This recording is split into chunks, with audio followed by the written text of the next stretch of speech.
Hello and welcome to stage 6 of the Brabham Royale. This day gets expensive. I tried race 1 several times and I definitely couldn't do it with just tier 1 upgrades. So I moved ahead to see, does it get really hard later on? It does. So I VIP'd my car. I usually don't do that, but I was looking at least 91 minutes to apply all the upgrades I'm buying because of the way ads are working for me lately. So now I have spent 1,252,380 gold to get to this point. That is, having all threes for upgrades. Now this particular race you could do with less. Now you might notice this, I'm putting my steering assist on high, and if you've been watching my channel for a while, you know that I never do that. Well, the two places I do that are Daytona Speedway and Indy Speedway. It just helps you with the fine movements. Now, for these first batch of corners, stay away from the outside line. Look how low I can drive. Stay low because guys are going to be crashing sometimes and you don't want to get tangled up in it. And you might notice I've given you some different views today. This is 10 laps. We are not watching the full 10 laps. I started doing some interesting things that you might not know about. This is a race where you can't take on damage. However, there's a technique where you can pit someone without taking on damage. Also, look how much speed I gain when I take the outside line. It can be a little bit slower time-wise, but you can build up more speed. So, how do you pit someone without taking damage? Watch my accelerator. Watch what I'm going to do here. Actually, I didn't set this one up so good. You can't do this if you're using Tilt A controls or anything with an auto accelerator.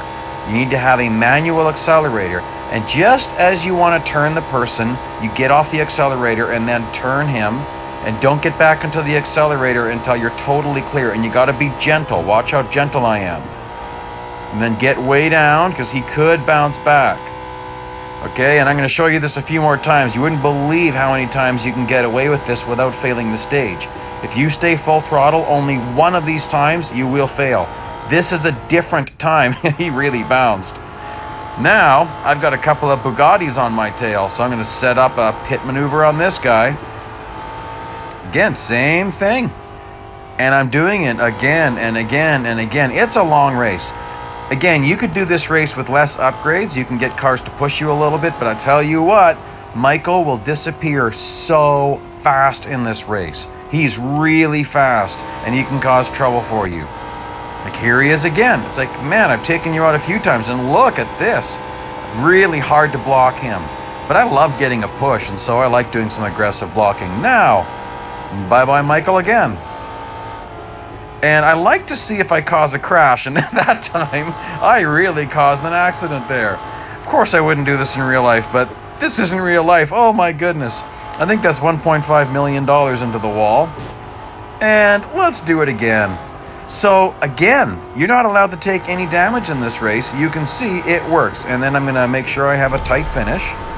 So although I could have done this particular event with less upgrades, there's no use doing that when I know for a fact I need them later on. So that's why I did several tests and then I went back and I'm going through this day with all threes for upgrades. This stage as well, you don't need all threes, but you might as well have it because you're going to need it later. A trick that a lot of people don't know about. When you've got to warm up your tires, skidding actually warms them up faster. Being off track will slow the process down.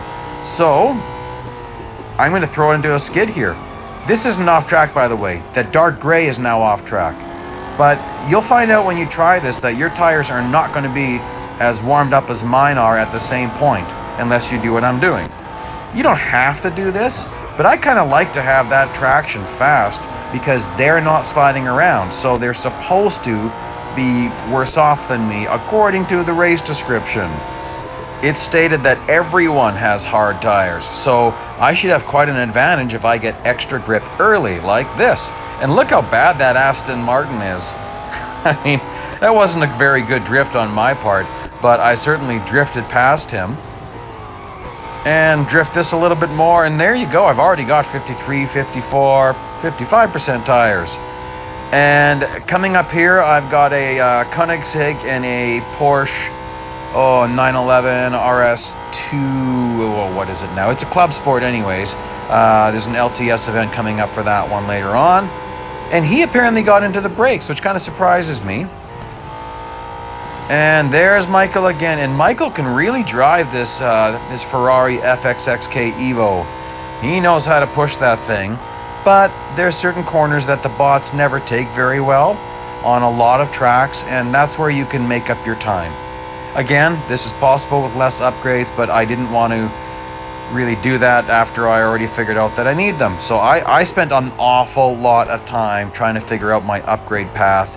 It's possible that I could have done it with maybe 2 less than what I got. I mean, like 6 3s and 1 1. Maybe even a pinch less, but when I was testing it, I wasn't having a lot of success with that. And at a certain point, you don't want to just be banging your head against the wall. You want to just get back to racing. And so all 3s seem good to me, and we'll see what other people end up doing. There's certain things people don't know about what upgrades do during a special event. It's not just about getting faster. When you buy upgrades, it also slows down your competition. So bots will get slower, targets will go lower. And I found it very interesting how I could buy 3 upgrades and the targets would lower to a certain degree, and then buy 3 different upgrades, like restore, and buy 3 other ones, and the targets would lower more. So I found that very surprising, and as you can see, I'm still having fun pitting Michael. By the way, this isn't just about wasting your time.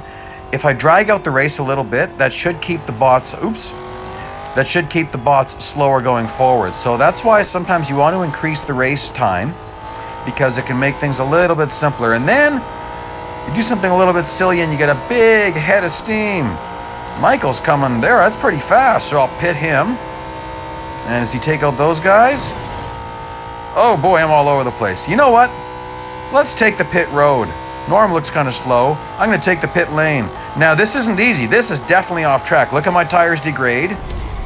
And I wasn't quite sure if I was going to make it. Now, check out the times. Let's see here. That's extremely close. So I probably shouldn't have done that. I only had about a half-second lead. Okay, so this is the stage that I'm talking about where I needed the upgrades. Because now look what happens as I added upgrades. Look how Michael's speed dropped.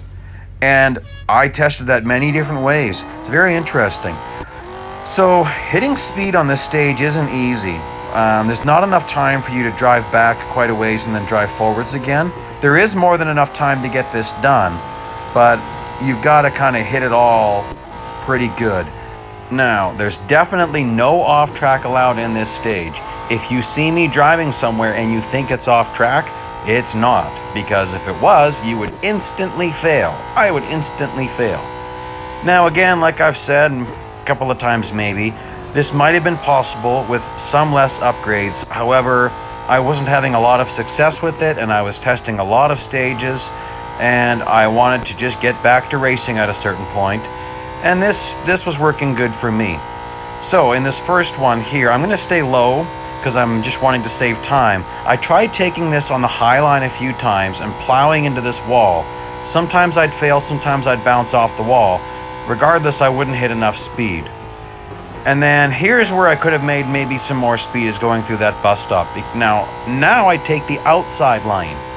Because there's high banking, I'll get a bit of a speed boost as I come off the banking, and I hit my target speed earlier than I expected, which made me think, oh boy, I probably could have done this with less. But there you go. So I hope that's beneficial to you.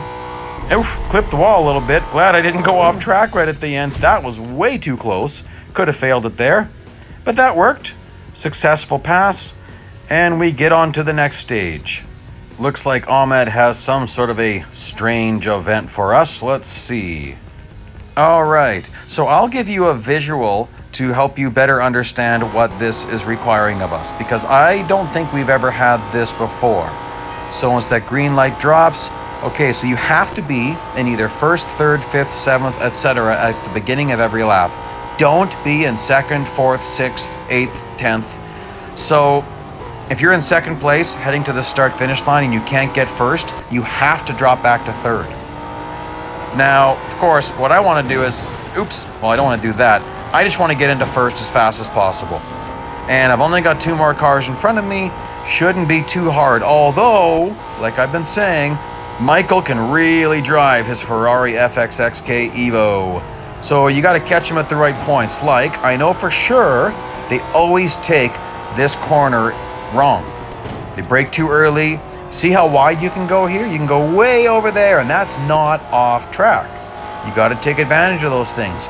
So the bots will over brake, but look how fast he is. Oh, let's check that out again. Beautiful, but it knocked me way off track, and Norm went flying by me in his club sport. I mean, Norm, where did you learn to drive like this? But watch what happens in the bus stop. Koenigsegg giving me a push. Look how badly Norm takes the bus stop. Like, whoa. Hello, Norm. Let's take you out into the infield. Bye-bye, Norm. Okay, so from here on out, it's really easy. So we're going to warp ahead because it's just going to be more of the same. So here I'm letting them close up on me a little bit, and a little bit too much, because there you go. He just did the pit maneuver on me, and I'm all over the track. Now again, you don't want to finish with a huge lead, because that could increase bot difficulty on the last day. And I don't know what we're facing on the last day. I don't know if the last day is going to be harder. I'm shocked that I had to go above recommended PR. So I don't know if I just don't know what I'm doing on that one stage. Maybe someone else has found a better way to do that. But I tried a few different things, and there you go. I mean, that's what I ended up doing. So I know a lot of people out there actually upgrade to all threes immediately, and then they can have an easier time doing this event. And so we'll see. Maybe some of you guys were just fine during this stage. Like, look how fast Michael's gaining. Whoa, what happened there? That's bizarre. I wonder if those two guys got tangled up. Because, man, he really hit me. I'm surprised I didn't go flying. And again, watch this. Watch how he takes the bus stop. Like, horrible. Come on, man. Where are you? Why are you? Man, they take that bus stop badly. I was driving this track in my Porsche 919 Hybrid Evo, and it's utter chaos in the bus stop in those cars. My goodness, it's crazy how many crashes there can be. So, oh boy, he's gaining fast. Okay, well, I'm happy with that. That takes us to the end of stage 6. And there's my final numbers. So yeah, I did all threes for upgrades. And here are the rewards you'll see at the end of stage 6. Now, if you're just joining me now, I'll throw up a playlist for all of the other stages up to this point. I add to that playlist every day. And tomorrow, we'll see the end of this. Thank you for joining me. Please come back tomorrow.